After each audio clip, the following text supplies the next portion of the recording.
Hi, it's Andrew here from Home Theatre Engineering. Today we're going to talk about what does that movie sound like. There's a lot of talk about director's intent when it comes to video, but I'd like to find out a bit more about director's intent and audio. And to do that, we're going to talk to Andrew DeCristofaro, who is a Hollywood supervising sound editor and credited with all sorts of movies, including things like Iron Man 3. Here we go.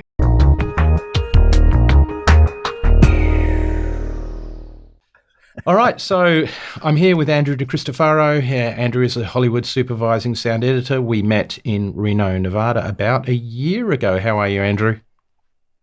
I'm great. Good to see you. Yeah, it's good to catch up with It's your you. Sunday, my Saturday. Yeah, for those of you who don't know, it's 6 a.m. here in Perth and it's 3 p.m. in Los Angeles, right? Correct. Cool. So somebody had to get up really early for this, and it wasn't me. I've got a coffee machine. All is good. So for those of you who haven't seen the previous video that we shot when Andrew and I met in Reno, I'll put a link for that up here somewhere. But if you just briefly want to explain a bit about yourself, what you've done, and perhaps what is a supervising sound editor, and how long have you been doing this? All excellent questions, and I will do my best to answer them. So supervising sound editor, I don't know that my parents to this day understand exactly what my job is. So the job of the supervising sound editor is probably easier to understand when I say we're the director of photography for sound. So in other words, a director will come to us and ask for his or her vision of what the soundtrack should sound like. And it's my job to then interpret that with sound to deliver that, emotional track and so forth. So every bit of sound that goes into the film, minus the score, falls under my purview. So every footstep, every ADR line, all the dialogue, explosions, design, Foley, you name it, it all goes through not necessarily my fingertips, because I have a crew of dedicated people that, in the most part, are probably more talented than I'll ever be. But it's my job to oversee it all and help create a singular vision. Once we bring all that material to the dub stage, then I do have an overall say in terms of how the score is being integrated and everything else. So I have an overall view of the complete soundtrack of a feature film. So that's what the supervising sound editor's job is, roughly. It's a little more detailed than that, but it's really telling story with sound, because it's not just about I need a door knock. I need a door knock that tells me emotion, tells me anger, nervousness, excitement, whatever it is. So all of those things, you're scoring the film with sound. That's the job. I've been doing this now. Gosh, it's got to be well over 25 plus years. I'll have to actually go back and look and get you a better number, but it's somewhere in that range. I wish I could say I had more hair when I started, but I think I was about this bald, probably just less gray. Yeah, well, as my Scottish mother would say, a rolling stone gathers no grass. So, Excellent. Yeah. All right. So I forgot what the other questions. So I think we're just saying a bit about yourself. How long have you been doing it, and what is a supervising sound editor? I think we've covered that. So your role kind is of in that, overarching supervision of the audio tracks as they come together. Other than, as you said, the score, but you have some interplay. Once it gets to once the score then gets to the dub stage, how all of it gets integrated again falls under my and the re-recording mixer's domain. So, in other words, I don't create the score, but once it gets there, it's the one part of the soundtrack that I'm not delivering. Everything else comes under my team that gets delivered. Very quick question for those of you who don't know out there: what is a dub stage? Okay, good question. So dub stage, that's where we take all the sound elements and we combine them all together and adjust the levels. So the sound elements would be things like the production audio that's recorded on the set. And all we really want while recording on the set is the dialogue. none of the footsteps. We don't want any of the sound effects, backgrounds. It's just noise. Because when the director goes, I want to raise that one line of dialogue, you want to raise the line of dialogue, not the car they're driving with it as well, because I want to be able to isolate and control. So basically, we, hopefully the production mixer can get as clean of a track as possible, and then we recreate everything else. And we definitely so the dub stage is where all those elements get combined together, and it's a process whereby we start with pre-dubs, where we take multiple tracks of, say, backgrounds, backgrounds would be things like air, birds, insects, wind, carbys, not the carbys, just general carbys in the background, versus what are called cut effects, which are the car you see specifically. That's what's called a hard effect. So there's different delineations and all this.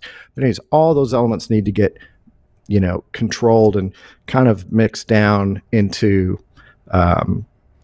proper levels and so forth. So we work with the mixers, and we have pre-dub days which last for weeks, and trying to get those levels all adjusted. So when we get to the final mix, that's where the final mix is, when all the pre-dubs are done and the score shows up, and then we have all the elements, and hopefully our stuff is all roughly in the right levels, and then we start mixing the final version of the film and how those things are going to kind of blend together and so forth. Does that make any sense? It does. What strikes me is that when I watch a movie, I have become aware in recent years that every frame that I see is deliberate. If there's someone walking in the background, if there's a prop on the desk, if there's something going on, it's been put there deliberately, and which makes me look at things like thrillers differently. It's like, aha, why did they walk past at that point in time? But the point for me is that seems very obvious with video. I never really stop to think about the fact that every sound that I hear has been placed there deliberately. That seems to be not so much in your face. Hopefully not, actually. So you were right on the money when you said everything there has a purpose, or should have a purpose. So it's one of the rules that I kind of apply and talk to with my crew when we are cutting something. It's like, well, all right, there's a sound there, but what is it telling me? If it's not really needed or it's not important, like maybe it doesn't belong there, so like everything should be thought about. It's not, and the audience shouldn't be aware. It's like a good visual effect where they're fixing something, or, you don't want to be aware. I mean, there's so many visual effects in a film that you would say, oh, there's no visual effects in this movie. You go, oh yeah, there's thousands. You just didn't see them, So we're kind of the same way for a lot of this. Okay, so I mean, there's the obvious things, which are explosions, guns, robots, whatever, but there's so much else going on behind the scenes that supportively and emotionally is happening that you're just not really paying attention to. If I pointed it out, you go, oh, how interesting, or not, because it's sound and people go, oh, okay, boring. I remember in Reno, you showed us the breakdown of a scene in Spirited, and what amazed me was the detail. And at one point, the actors were pushing into an archway or a doorway, and you were recording the sound of the fabric brushing on the stone.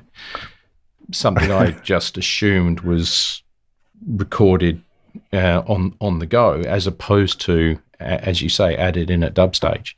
It's all added after the fact. Yeah, just amazing. All of it. So we talk about director's intent in video, aspect ratios, frame rates, and things. I'm really curious to talk about director's intent in audio, how you want us to hear things. And to me, the sort of questions that pop into my head are, how many speakers are you listening to? What are you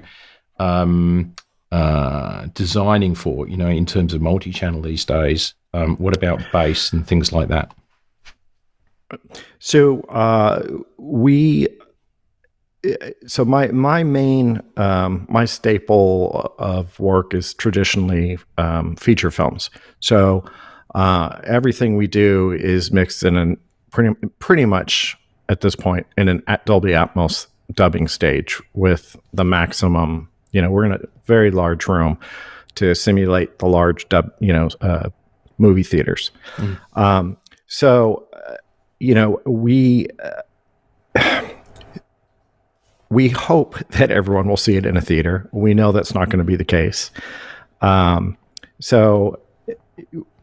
that being said, we still, much like when they are when they're calibrating the image, they're calibrating it on a master grade, monitor, saying, okay, this is what it should look like. Now, people may go home and be watching it on vivid mode or something that, with soap opera effect going, which every time I walk into someone's house, I'm like, please let me fix that. And my relatives know to just be quiet and like hand me the remote and I'll fix it for them.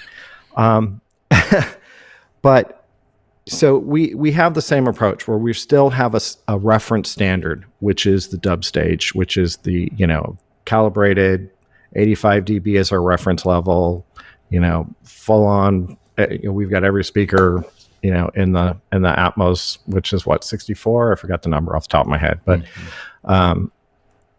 and, completely bass managed surrounds and everything, full range. And that's our goal. When we're done, we do make downsized versions. So we have the Atmos, and then we do a 7.1, a 5.1, a 2-track. On a rare occasion these days, we do a 2-track that's optical safe. For some people still have it in the deliverables. And then we will do a near field version where we monitor on smaller speakers, but usually still in an Atmos. We have like a home Atmos, which is usually a 7.1.4 setup, which is the general home, considered the home. That's what we're mastering for, and we will. But we will master, and we'll also do depending on, and every studio has their own list of what they want to, what we're delivering. So we also make sometimes a 7.1 and a 5.1, usually just a 5.1 in a near field, but depending on each studio, they all have their own deliverables. And, but that is usually monitored at a little bit lower level. So instead of 85, it could be 82, 83. Some studios want it at 80. And what happens there is we're compressing the audio, not from the top down, from the loudest things. We're saying, okay, the loudest is still fine. It's the quieter things that at a lower level now will kind of fall out of, where you can hear them. So we end up raising the quieter things. So we're still compressing the dynamic range of things. It's not my favorite. And I always kind of advocate for, if we're doing the Atmos version, just let it go at 85, because if someone had the fight with their significant other to get speakers in their house for Atmos, they're going to want to be able to crank it and listen at a reference level, which I lose that battle, unfortunately, more times than not. But so the director and everyone, what they hope and expect is that people will hear it in this reference theater.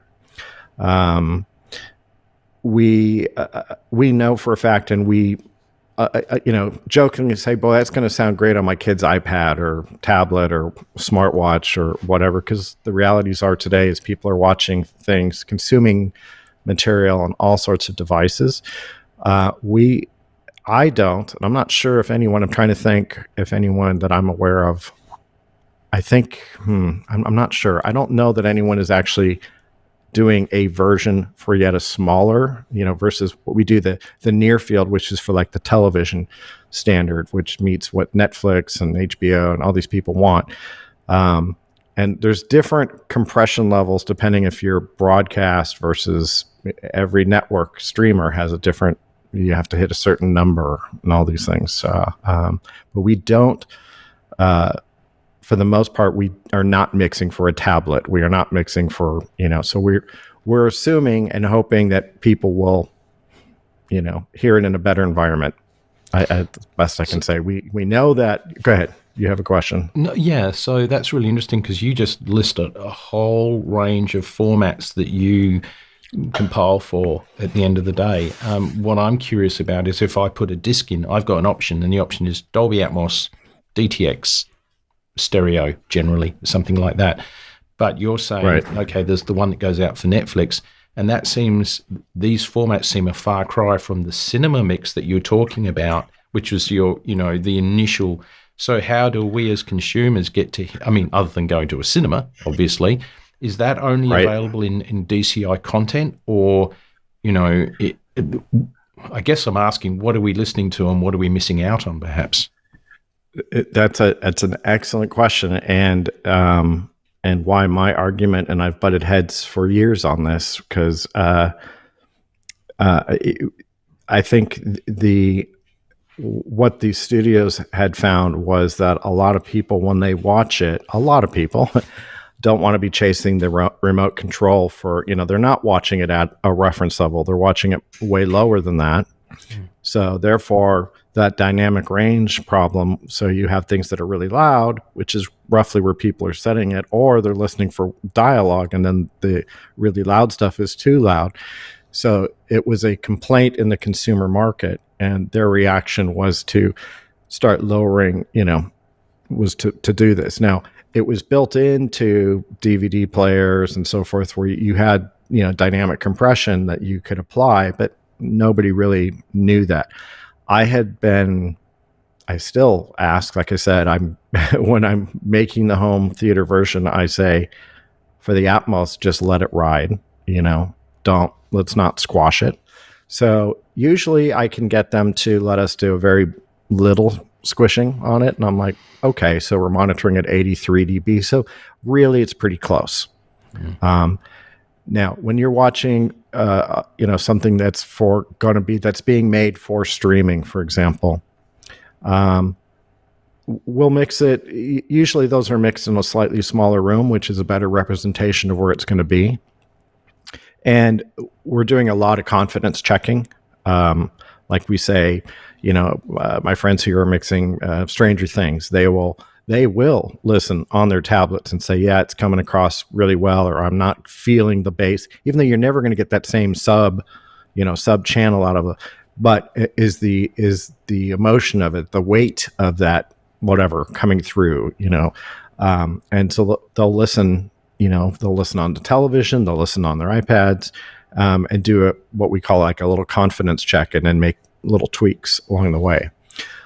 So we try to, adjust for where it's going to be consumed. And something like, if you're working on something that's really meant for streaming only, we kind of try and tailor it a little closer for that medium. What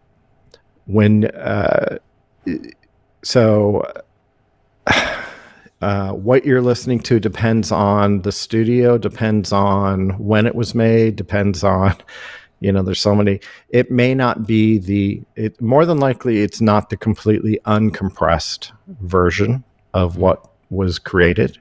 There are, with a Kaleidoscape, sometimes they can get back to something that's uncompressed. DCI is still the uncompressed version. And like I said, I try, if it's one of my films and I was involved with the home theater version of it, I try really hard to at least make sure the Atmos lives on in the least compressed that still will get through the studio's QC. Okay, that's really interesting. I wasn't aware of that. So I'm learning a lot. You touched quickly on bass. I was over at CEDIA in Denver not too long ago, and there are some amazingly huge subwoofers that are coming out on the market now. Some of them require a room as their enclosure. They're huge, and there's a lot of buzz and talk about infrasonic sound. I am really curious. I'll quickly sort of divert for a second. In video, we normally stop in what we call legal video terms at 235, and then there's PC signal, which goes 235, 255. We're talking about the white levels, the brighter levels, for want of a simple description. There's an argument there over, when I calibrate to 235 because the director didn't intend for us to see any detail above that, even though it might be there. In in audio, I see bass at the other end of the spectrum, which I guess would be our black level. But I'm curious as to whether, do you design for infrasonics, or do you say, no, we're going to cut off at 20 hertz, even though there might be some infrasonics in there? How does all that work? Good question, actually. So we do not filter. We're not cutting it off in the subchannel at 20 hertz or below. We, of course, are filtering what's above it, so we don't want information in the subtrack that shouldn't be there. But in terms of the low end, we are not, and it's basically dependent on each dub stage and what their capabilities are. And most of our, the ones that I'm working in, can get pretty low. I mean, I can't say they're hitting DC or 0 or anything like that, but I wouldn't be surprised if we're hitting 12 or 18 or, reasonably. Like you'll hear it / feel it. Any of those larger theater speakers too. I mean, like any sub too has their sweet spots and where they're tuned and where for punch and so forth. But what I do, what I often find myself doing is, because I do love, so my eyes perked up and my ears perked up when I'm all excited to see what these big subwoofers you were talking about now, is I do love the sub, but I also know not to count on it, because it's the least, it's such a crazy beast to manage, to, even from dub stage to dub stage, or even, finely tuned. If you walk across the room, you'll hear nodes and so forth. And God forbid, when you go to a theater, it's really hard to maintain. And, how much we have a whole row of subs in the front of the room, plus base managed subs, and there's, so we have ample abilities on the dub stages that I work in. But I know for a fact, and all of us that do this know to never completely rely on it, because we'll go into the field and try and screen our movie, and we go, oh boy, where's all the weight from the rocket ship that we put only in the sub? So what I'll do a lot of times is we'll mix, using the sub, but then I'll do a sub minus check, where we just mute the sub channel and say, we got to make sure that we have enough information in the main speakers as well that will still convey the power and weight that you're going for. And we usually usually rolled off around 35 in the fronts and the main speakers, the left, center, right. So we are not, so it's an interesting question if speakers are going to be playing information maybe louder than even the dub stages is monitoring, or not that it'd be louder, but if they're more capable, let's say, that'd be interesting. I've not been surprised by anything that I hear in the tracks, later down the line and near fields or on headphones, when where you go, oh, wow, I never noticed that low end frequency with, because like I said, the speakers that we have are pretty capable. And we want to know what's going in the track, because we are not filtering it below. So, they're. But are you, I'd have to, are you focused on that? Do you sort of think, oh, that's some really cool bass? Or is it just you're sort of looking at it and just recording it as is, so to speak? Not. We use it for sure. There's times when there's nothing that you just can't replicate. I mean, the power of what the sub can do for you. But again, like I said, is when we get to something that is needing that, we always make sure that we listen to it without the sub engaged while we're mixing, and we say, okay, we're going to have to fill it up, make that work for theaters that, I mean, there are theaters that we go to that actually turn off the subs because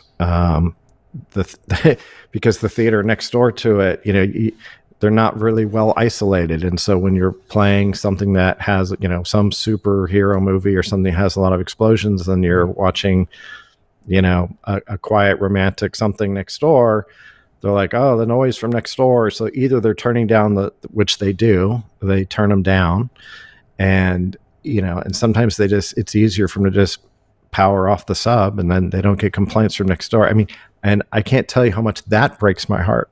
So I've been doing this, I have 160 movies, something that I've done at this point. I don't know, some crazy number. Is that all? And yeah, it seems like it when I go, man, I've been doing this, and then that's it. That's all I've done with my life. But we do preview screenings whereby we do a quick mix for maybe 3 days, 5 days on a big action movie, maybe, where we quickly mix it together and take it to an audience in the field so that the filmmakers can say, oh, is this working? Is the story making sense? Is it too long? Is it too short? All the things they need to figure out. In the meantime, we're also saying, oh, is the sound working and so forth, to convey the story. The director the direction we're going, or we got to change directions.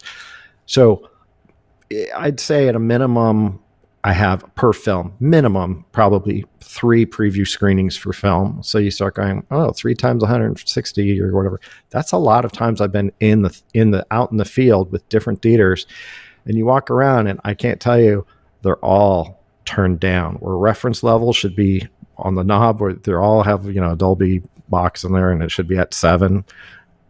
They're set at 5, 4.5, and you ask them why, and they all say, well, because we get complaints that things are too loud. And sure enough, it's usually trailers. Unfortunately, things are too loud, so they'll turn them down until people stop complaining, but nobody ever turns them back up. So that's something we think about a lot too, where we say, because we as mixers and designers and supervisors try really hard to make sure that things, they can be loud as long as they don't hurt. We try really hard to make sure that we're not putting frequencies in. Like if it hurts, we're like, okay, what's doing that? Let's find it. Let's hunt it down. And, we don't need that. Let's make sure it doesn't hurt. And, so we're very aware that in the field, even though we hope people are going to see it in a theater, we know that unfortunately, unless they're watching it in a Dolby cinema where they do play it at reference level, more than likely it's going to be low, so even then we sometimes air a little bit louder on the quieter scenes. We're already self-defensing, like, well, we don't want to get so whisper quiet that I can barely hear it in this pristine room, because no one will ever hear it in the real world. So I know I diverged again away from your subwoofer question, not at as all. I tend to do. You've talked a lot about trying to maintain levels in the Atmos speakers. One of the comments, it's interesting, we get customers saying, I can't hear the Atmos, or, and the difference between Atmos providing presence and atmospherics, and Atmos being overwhelming. And that's something that we deal with at our end in trying to configure a private home cinema. But I'm getting the impression from what you're saying about your focus on trying to fight to maintain Atmos levels, that you see Atmos as now a critical part of a soundtrack? Not necessarily. Right. So it's akin to the film, the story dictates, what the track needs. So if you're doing an intimate, quiet drama or something like that, it may not really need a lot. Now, I love the Atmos. I mean, it's awesome. I absolutely love it. And one of the things I love about it is not for the flashiness of something moving or flying over. It's actually for the subtle backgrounds and things like that, where it's all the detail that you hear, and it just opens up in such a beautiful way. When we are listening, and we have that unique ability to switch, and the Atmos, the tools that Dolby has, we've been working with Dolby since the inception of what is this next thing going to be, is which turned into Dolby Atmos.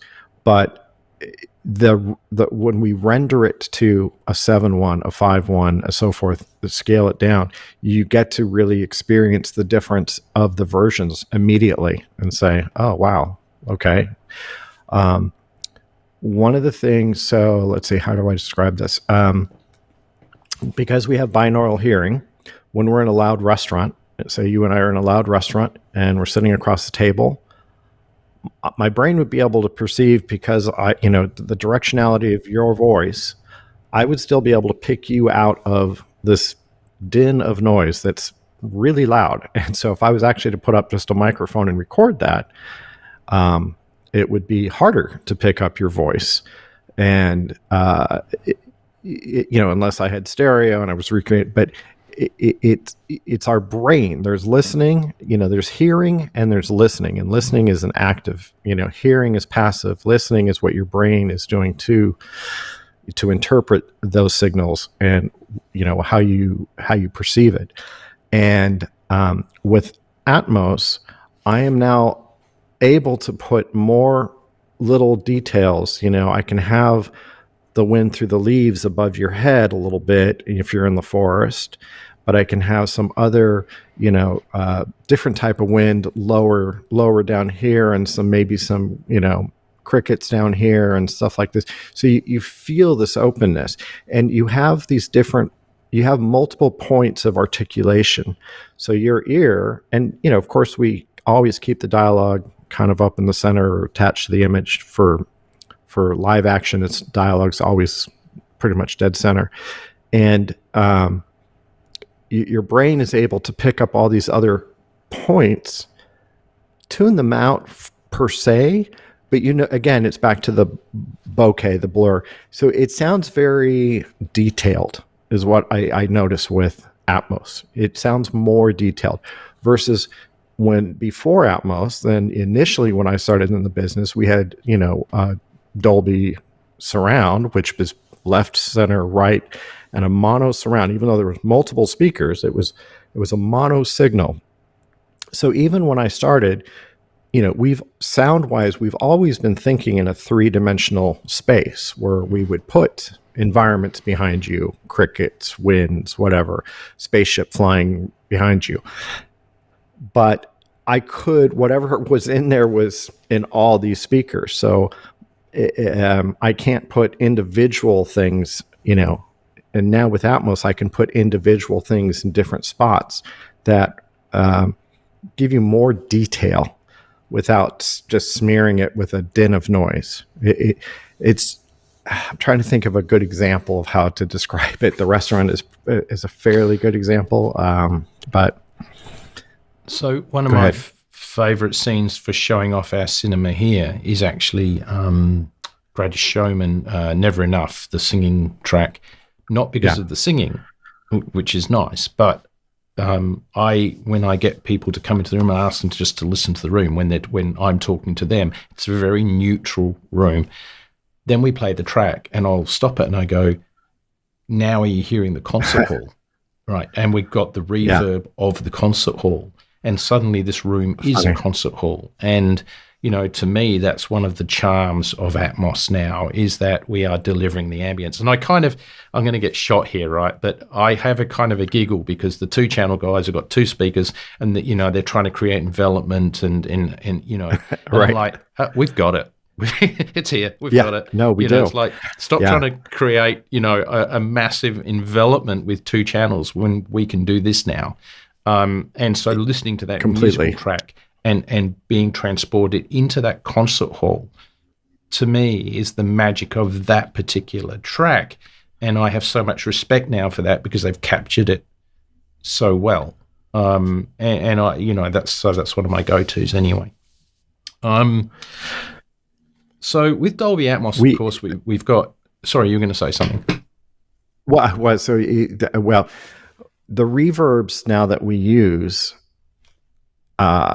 some of them really can take advantage of the height and so forth. So what you were describing, we were working on a scene recently on something that I can't talk about yet, but where the reverbs no one else and everything is that that's true. But we utilize that and create that space, and the tools that we have to do that now are so amazing, and because we can adjust the height, the width, the depth, how complicated that verb is, that space, whether it's, clean, whether it's dense, what the pre-delay is, what the, it can adjust all of those things. And it's funny to hear it. Not funny. It puts a big smile on my face to hear you appreciate that, which I think is why we connected so well, because meeting someone like you who appreciates what we do, because I don't know that most people, truly appreciate the power of what sound can do. And so when I engage with someone who does, it's always so refreshing and uplifting. I get a big kick, because the rooms we design, I want to try to get as close to what it is that you're doing for the customer. And I'm kind of a little bit, so we don't have perhaps all of the soundtrack, the premium soundtrack, with all of the detail. I'm like, okay, I need to get me some of that. But delivering to customers an emotional experience, and we've touched on this before, but when, people sit in our room now, one of the most common reactions, I often bring people to tears, but, in this room, it's an emotional thing. And so, trying to get people to understand why a private home cinema is so good now is because we are not locked into the constraints of the commercial cinema, where maybe they've turned the bass down, or some other limitation, or someone's gone to sleep and one of the speakers isn't working anymore. In a home cinema, we now have control of that environment. And I personally believe that we are arguably delivering equal or better than some of the high-end cinemas now, and I'm enjoying that. And so for people listening to this, if you haven't experienced this, or if you think you've heard the best of something, it's really worth getting to a premium home cinema now, because what we can achieve now, even over just a few years ago, with the availability of things like Wisdom, Trinov, Barco, all those kind of products, is now delivering an exceptional level. And I think both of our hearts break at the fact that most people just have not heard, not experienced what it is that you slave over every day, which is why I wanted to have this conversation, because people just, they don't miss it because they never heard it. That the old phrase, right? The dynamic range of human experience. If you've never heard it, you don't miss it. You don't know you're missing it. But I can promise you, don't know what you don't know. Yeah. It's there. No, you have not. When you do come this way, you have to. Yeah, I don't have a dedicated. Well, it's sort of dedicated, but it's also my family room, next to a kitchen, next to and it shouldn't sound as good as it does, but it's amazing.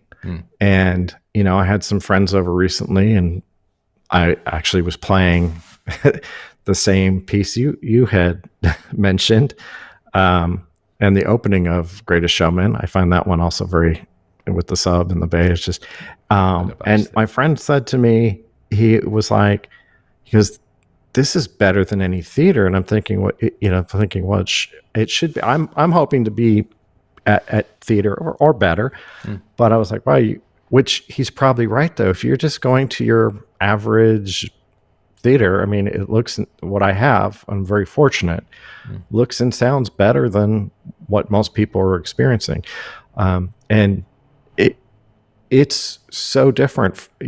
I've made a point of watching films that I grew up with, or even before, but some classics, and sharing with my kids, and even films that like my daughter's watched 50 times, but watched it on her laptop even with headphones, and we'll put it on the screen and watch it. And she's like, oh my gosh, it's so different, and it's so different. The level of immersion, both sonically and visually, the experience is night and day different. So, almost every other weekend, my friends come over to the house and we just watch a movie, because why wouldn't we? If you haven't experienced that, come in, and you live in Perth, obviously you're invited, but if you come and listen to the cinema here, the deliverable is the emotion. It's the experience. And I think the experience. It's what you're putting your heart into, and it's what we put our heart. You make something and package it up, send it to us, and our job is to unpack it and give it to the customer. And so, that's what we kind of obsess over. I guess one last quick question. One of the things is, we've got Dolby Atmos, fantastic. Some homes are using sound bars. They've got this Dolby Atmos enabled. I have been into homes where people have struggled with this, and because you're bouncing sound off the ceiling, there's a lot of issues with dispersion and sound energy levels and things like that. What are your thoughts on that? Because to me, it's like it's not real Atmos. It's effectively, I don't want to say faux Atmos because it's not that either, but it's an attempt to deliver Atmos to the right place. But if you look at the dispersion pattern of a speaker firing up to the ceiling and then bouncing back down, it's kind of a well washed out version. What's your take on that?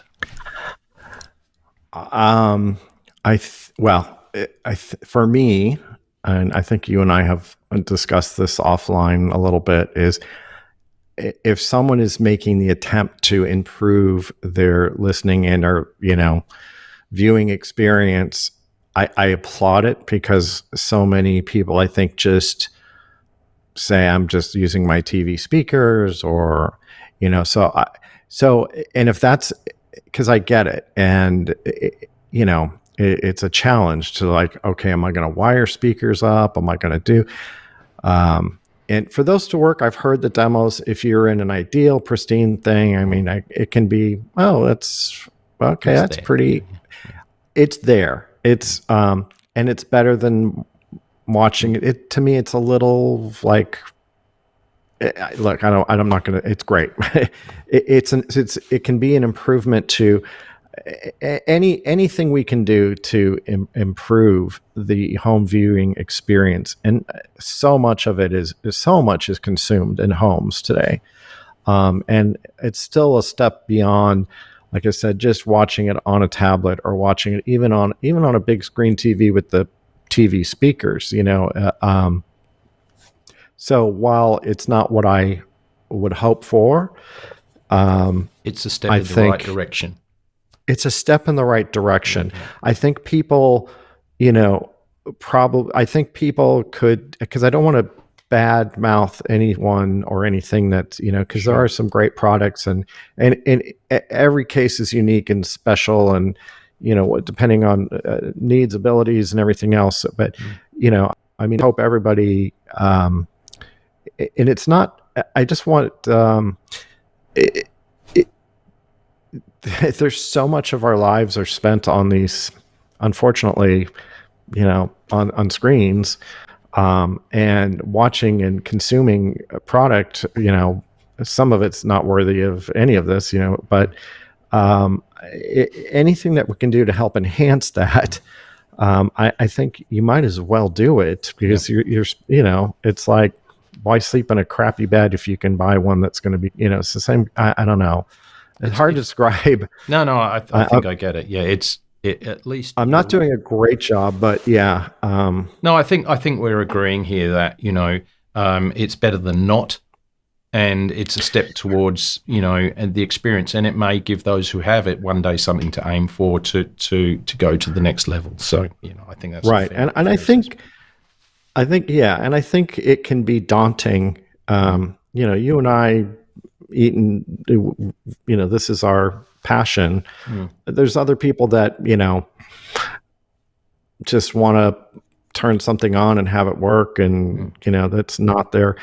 I say that, yet everyone who's come by here and experienced what can be in their home, and I think I always harken back to your quote, which is the dynamic range of human experience. Is that it? Yes. Yeah. And once they see that, I I've had so many friends go, "Oh, I want that." It's like, that. Wow, you can do that. And I'm like, yeah, that's really special. Thanks, and it's just right in your house. Yeah. One quick question, technical question. You mentioned earlier that you use 85 dB as your reference level. I'm a little confused, because when we do an AVR, an amplifier processor, normally that reference level is 75 dB plus 30 dB, which gives us 105 dB at the sweet spot. So, but the measurement's 75 because it's 105 minus 30 dB FS. You mentioned 85. I get confused here. So our reference level for theatrical So when we're pinking for left, center, right, so forth, is 85. Is that home SPL at the seat? SPL at the seat. Right. So, and that's in a large venue. Yeah. Now, 75 was chosen for a home theater, just because 85 in a smaller room can feel a bit much, I think is why. And, in theory, if you're whatever it is, because people will, on a dub stage, like we know, when it says right on the console what our reference level is, because we're calibrated and set at, and it says 85, we can change that to whatever. But when you're at home watching, I know where it is on my system, but it's, people will turn it up or down to what's comfortable to them. For sure. So as long as everything is calibrated, and so 75, I actually had to, when I first, this had to be, I don't know how long ago, but when I first got my first AVR with the mic and everything, and I realized, oh, it's calibrating at 75, I was like confused as well. And I had to talk to my friends at Dolby, and like, yeah, it was decided that 75 would be the home reference level. Doesn't mean you can't play it at 85.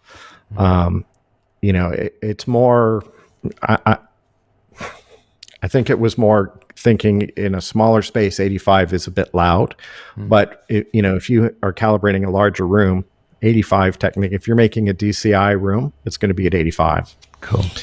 All right. Well, you've got to get off to an event with your family, and I have to get home for breakfast.